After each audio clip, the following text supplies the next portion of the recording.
السلام علیکم جی، میرا نام ڈاکٹر اسد محمود ہے۔ آج برہان میرے ساتھ بیٹھا ہے تو میں نے سوچا بچوں کے حوالے سے ان کے پیرنٹس کے ساتھ ایک بات شیئر کرتا چلوں کہ روتے ہوئے بچے کو رات کو کبھی بھی نہ سونے دیں۔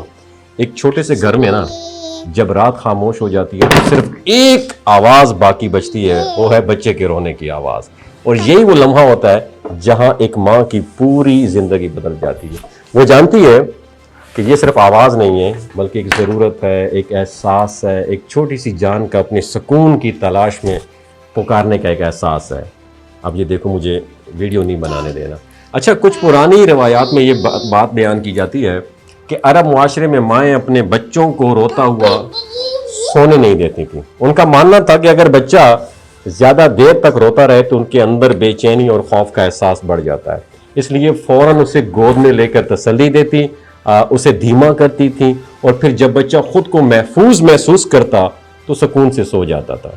یہ بھی کہا جاتا ہے کہ ماں کی گود میں موجود یہ سکون بچے کے ذہنی اور جسمانی گروتھ جو ہے اس پر بہت ہی مثبت اثر ڈالتا ہے۔ جب بچہ خود کو محفوظ محسوس کرتا ہے تو اس کا دل بھی پرسکون ہو جاتا ہے، نیند بہتر ہو جاتی ہے، اور نیند وہ وقت ہوتا ہے جب جسم اپنی گروتھ کے مراحل طے کرتا ہے۔ اس لیے بچے کو پرسکون ماحول دینا اس کی صحت اور ذہنی گروتھ کے لیے بہت اہم سمجھا جاتا ہے۔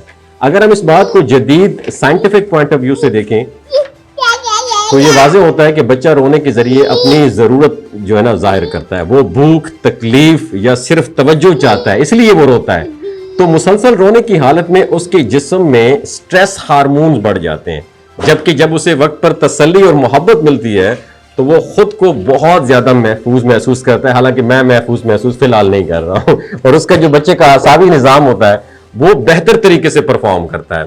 یہ جو ماں کی گود ہے نا، تو یہ ماں کی گود، اس کی آواز اور اس کا لمس، یہ بچے کے لیے صرف ایک سہارا نہیں ہوتا، پوری دنیا ہوتی ہے، اور یہی وہ ابتدائی تعلق ہوتا ہے جو بچے کی شخصیت، اعتماد اور جذباتی توازن کو بہتر بناتا ہے۔ اس لیے ماہرین اس بات پر زور دیتے ہیں کہ بچے کو نظر انداز کرنے کی بجائے اس کے رونے کو سمجھنا چاہیے اور مناسب وقت پر رد عمل دینا، یہ زیادہ بہتر ہے۔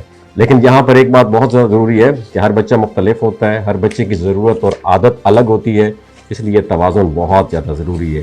ہر وقت فوراً ہر بچے پر رونے پر پریشان ہو جانا یہ بھی ضروری نہیں ہے، اور مکمل نظر انداز کر دینا یہ بھی درست نہیں ہے۔ اصل خوبصورتی اسی میں ہے کہ بچے کو محبت، توجہ اور تربیت کے درمیان ایک متوازن ماحول دیا جائے۔ بہرحال کہنے کا مطلب یہ ہے کہ بچوں کو روتے ہوئے کبھی سونے نہیں دینا چاہیے، اسے اپنے سینے سے لگائیں، اسے اپنے پاس رکھیں، اور اس کے بعد تبھی اسے سونے دیں جب وہ خاموش ہو جائے۔ تو اس سے کیا ہوگا؟ بچہ بڑا پرسکون نیند سے سوئے گا اور بہت بہتر انداز سے اپنی گہری نیند سو پائے گا۔ اپنا بہت خیال رکھیے گا۔ اللہ حافظ۔